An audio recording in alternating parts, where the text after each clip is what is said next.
Welcome to the Real News Network. I'm Gregory Wilbert, coming to you from Quito, Ecuador. The government of President Evo Morales of Bolivia announced on Monday that it will be willing to negotiate with mining cooperatives about the country's new mining law and regulations, but only on the condition that miners turn over those responsible for the murder of Vice Minister of the Interior, Rodolfo Illanes, beaten to death on August 26 when he tried to mediate with the protesting miners.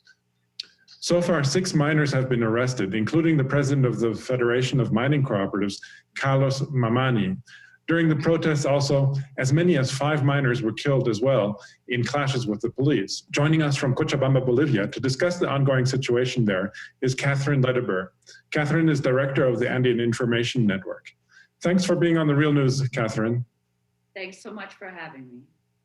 So one of the new developments in the conflict with the miners was that shortly after the protests, President Evo Morales announced a series of decrees designed essentially to rein in the cooperative mining sector. Let's take a short look at what Bolivia's mining minister, Cesar Navarro, had to say last week. El gabinete ha emitido el primer decreto supremo donde de manera expresa revierte a dominio del Estado las áreas sobre las cuales se hubiesen suscrito contratos de riesgo compartido, arrendamiento o subarrendamiento entre las cooperativas mineras con empresas privadas nacionales o extranjeras. This was just one of the decrees, namely that joint ventures between cooperatives and private companies would be turned over to the state. Other decrees included the requirement of cooperatives to report their membership and to allow unionization. What do you think, Kathryn, that these measures will do? They don't seem to represent any concession to the cooperatives that were protesting against the government. I agree. In contrast, I think that there are some pretty strong measures to rein in the cooperatives, to make a firm case, and to regulate a sector that had previously violently rejected any form of regulation. I think that there's clarity within the Bolivian political context and an understanding of that part of the cooperative miners as well, is that they've crossed a line in this past conflict, that the murder of Vice Minister Illanes was unacceptable, exceptionally brutal, and not at all predictable.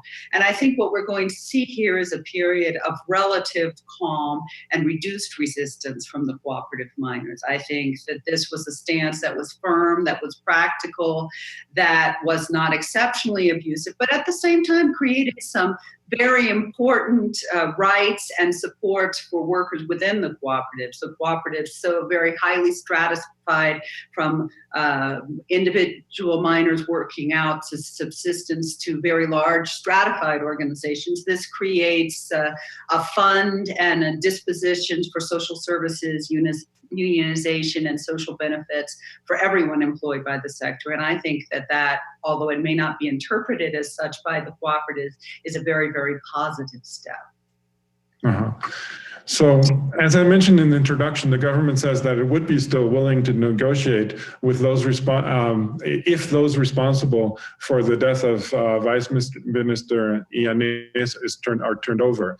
Do you think there's any chance that this will happen, or that there will be any further negotiations? I mean, you said already that you think there'll be a period of calm, but I mean, it seems like the miners would still be interested in some kind of change in these rules. So will there be any further movement, do you think, after this?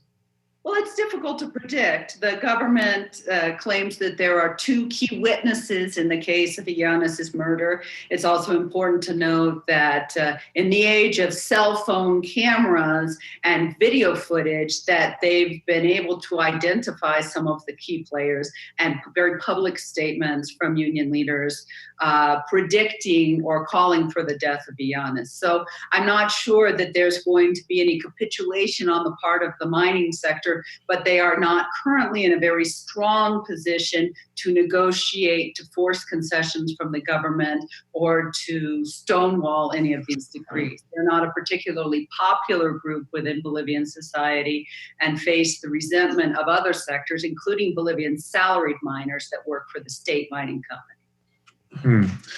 One of the other issues that has been a source of the conflict is the death of at least 5 minors, apparently at the hands of the police. The government says that the police were told not to intervene in the protest with firearms, yet it seems that they did. What happened as far as you can tell? Did they ignore that order? What was going on there? Well, you know, based on the conflicts that I have intervened in or monitored publicly, and not this specific conflict, what generally happens in a situation like this is that the conflict is protracted, prolonged in a rural area where troops are sent in with limited riot gear, limited dissuasive material. So we're talking about tear gas and rubber pellets that usually run out in the middle of the conflict. My assessment is most likely that with the use of live sticks of dynamite being thrown by the miners, that this conflict escalated quite quickly, that the use of dissuasive material perhaps occurred initially, but that in this very scary situation, both sides took dramatic measures and both sides paid a very, very high price. Right now, we're looking at, according to state autopsies, 4 miners that died from bullet wounds, almost certainly shot by the police, although it's very difficult to determine this with ballistic tests in Bolivia, and 1 miner who apparently died from mishandling of dynamite. It's very, very important that these cases are also fully investigated. Right now, the Bolivia's prosecutor's office is looking at them, but it will be very, very difficult to identify the individual authors in this incident. But an end to impunity for these cases, as well as closure in the Llanes case, is crucial to move forward in this issue. Well, one of the things that President Morales has expressed is his conviction that the conflict is aimed also to destabilize his government. Is there any evidence that has cropped up about this yet? Who else might have been behind the conflict? I mean, such as opposition governors or perhaps even the U.S. Embassy, as many people sometimes say, in Bolivia? It's impossible to say how events will unfold from here on out. It's very, very clear that there's a great deal of pressure to end Morales' term. I think that it's fair to assess that there is a hope on some sectors of the opposition to force an end to the Morales administration before elections occur in 2019, largely because I think that the opposition right now has not presented any viable proposals, any candidates attractive to the electorate, and are not certain that they would be able to win in the next presidential elections, even against another Mas candidate from Morales' party. Yes, that was actually one of the next things I was going to ask about, because Morales just announced that he will not be a candidate in 2019. I mean, after all, he can't, since he or his government lost the constitutional referendum to amend it to allow him to run another term. So he can't do that. So the question, I guess, is, first of all, how has this conflict with the mining sector affected the popularity of the Morales government? I mean, has this impacted his, I mean, it's still a long ways off, obviously, the presidential elections in 2019, but I mean, just in terms of the more general atmosphere or mood in Bolivia, has this conflict impacted the government's ability to govern and its popularity? Well, I think that in contrast, I think this conflict has shown that the Morales administration is honing its skills. It's looking for a solution that is non-conflictive, that is through regulation. And I think that they've come out quite positively from this issue. There were some press outlets that speculated that loss of support of the cooperative miners might undermine Morales' popularity, and I don't think that that's a viable claim at this point in time. We're talking about a sector of approximately 60,000 people in a 4 or 5 million person electorate, and there certainly has been widespread rejection for the methods that the miners used and the death of Llanes. I think that the Morales government did show definite weakness around the referendum campaign, a lack of a viable communication strategy at that point in time, and scandals that arose. But since that time, they have become more strategic and more organized. I think that in order to have the Morales administration lose a lot of points, and it's way too soon to be seen. 2.5 years is an eternity in Bolivian politics.